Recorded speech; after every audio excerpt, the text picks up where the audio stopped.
د شریعت غږ راډیو درنو اوریدونکو د خلک او چارواکي د خبرونې مینوالو په دې هیله چې روغ او جوړ اوسئ. دا ځل مو د خلک او چارواکي خبرونه کې مو د شهیدانو او معلولینو چارو وزارت د اطلاعات او عامه اړیکو رئیس مفتي فیصل خاموش صاحب ته بلنه ورکړې ده چې دوی سره به د معلولینو چارو وزارت همدارنګه پر بېلابېلو پرمختیا او ستونزو به خبرې وکړو چې دلته دوی تشریف راوړی دی. نو اول خو مننه ورڅخه کوو چې تشریف مو راوړ. ډېره مننه مفتي صاحب. وعلیکم السلام ورحمت الله. مننه کور مو ودان چې موږ ته بلنه راکړه. زه هم په خپل وار سره تاسو تخنیکي همکارانو او ټولو اوریدونکو ته سلامونه او نیکې هیلې وایم.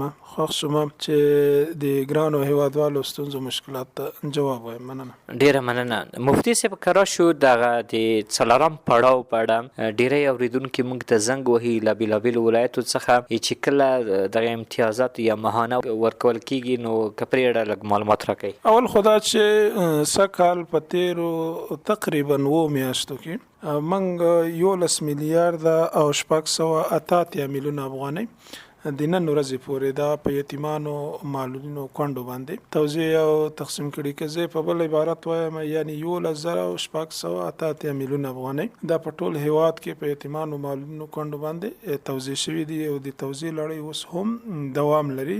او بل دا چې څلورم دور په هکله دا وضاحت وکړم چې په الحال موږ د دریم دور د مساعدتونو په د ورکړې په لړۍ کې مصروف یو بوخت یو په زیاتره ولایتونو کې اوس هم دریم دور شروع ده. او بل دا چې د څلورم دور لپاره موږ داسې خاص بودیجه نه لرو چې هغه بسنه وکړي. بودیجه دا کمه د څلورمې د روبې لپاره یا د څلورم دور لپاره چې د جدید الوحود دغه میاشتو لپاره کوشش او هڅه دا روانه ده تر څو موږ نوره بودیجه ترلاسه کړو. نوره بودیجه باید موږ ته منظوره شي. نو پیشنهاد شوی ده مشرتابه امیر المؤمنین حفظه الله ته. ان شاء الله کوششونه روان دي.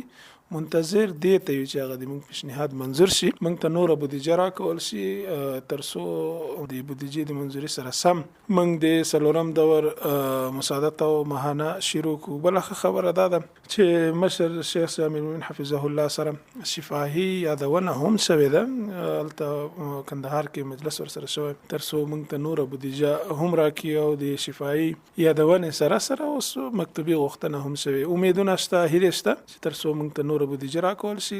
کله چې راکول شي متصل موږ څلورم دور شروع کوو. ډېره مننه. نو دغه دریم پړاو کې د دورې کې چې کوم ولایتونه پاتې دي، په کابل کې ځینې خلک پاتې دي، پروان کې، خوست کې او هرات کې، نو دوی ته به ان شاء الله دغه امتیازات او ماهانه به ان شاء الله رسیږي.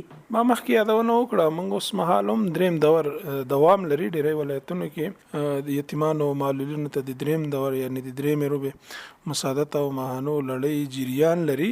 نو فکر نه کوم کومه کورنۍ دې پاتې شي. که بیا هم پاتې کېږي بودیجې غوښتنه شوې ده، نو کله چې بودیجه منظوره شوه هغې کې به انشاءالله اجرا شي. کور ودان مننه، ژوندي اوسئ.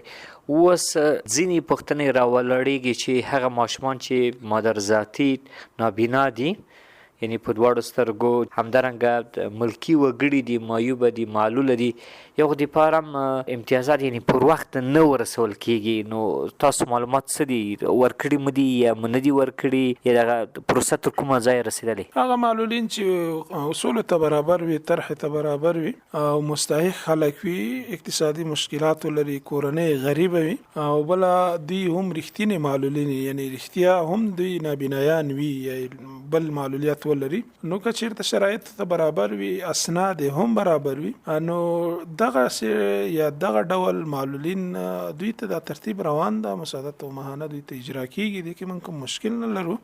په 1,90,000 شاوخوا معلولین موږ سره ثبت دي. په دې کې نظامي معلولین دي، ملکي معلولین دي، مادرزاد د تاسو چې یادونه وکړم هغه معلولین چې مادرزاد وي، پیدایشي معلولین وي، حادثې والا معلولین دي، دا ټول شامل دي. د ټولو ته په خپل وخت سره مساعدت او ماهانه اجرا کېږي. مخکې ما یادونه وکړه هغه خلک چې مستحق وي، اسناد برابر وي، اصول ته هم د دوی اسناد اصول او طرحې ته برابر وي، د ټولو ته پرته له کوم مشکل نه مساعدت او ماهانه ورکوو او دوی ته اجرا کېږي. مننه. اوس کرا شو په د وروستیو وختو کې تاسو ډېرې مرستې ویشلې دي په بېلابېلو ولایتو کې، نو په دې اړه که معلومات راکړئ. نو مرستې او کومکونه خو اکثره د خوراکي موادو البسه وي، دغه راز ځینې نورې مرستې وي په خوراکي موادو کې، اوړه، غوړي، وریجې او په البسو کې اوس مهال کمپلې، د سون توکي مثلا زغال شو، لرګي شو، او دې ته ورته نورې مرستې هم شاملې دي. دا توزیع کیږي.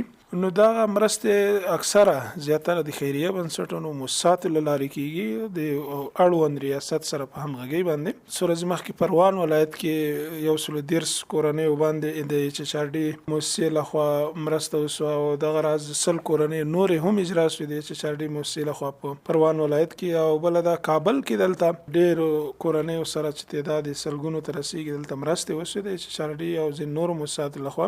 مجموع کې په ډیری ولایتونو کې دغه مرستې او کومکونه چې په دې کې خوراکي مواد او اوس مهال د ژمي البسه شامل دي دا ویشل کېږي. بامیان ولایت کې هم 100 کورنۍ څو ورځې مخکې دا اجرا شوي دي. په ننګرهار ولایت کې دغه راز دلته په شهیدان والنچار وزارت کې 80 تنه معلولینو ته ویلچرونه توزیع شول. معلولینو ته ویلچرونه هم د یو خیریه بنسټ لخوا توزیع شوي دي.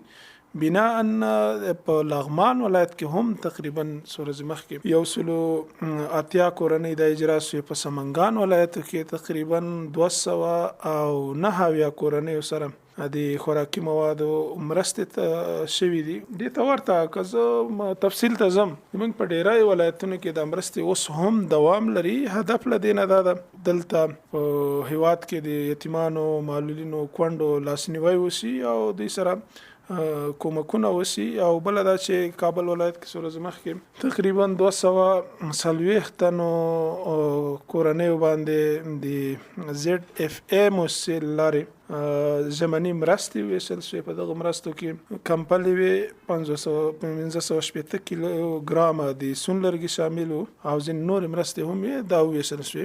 الحمدلله د من خیریه بنسټونو موسسات سره همغږي دا شته او دغه همغږي ورځ په ورځ په زیاتېدو ده. کورودان ډیره مننه. د شهیدانو او معلولینو چارو وزارت د عامه اړیکو د رئیس او ویاند مفتي فیصل خاموش صاحب چې تشریف مو راوړ. کورودان خیر اوسې. مننه.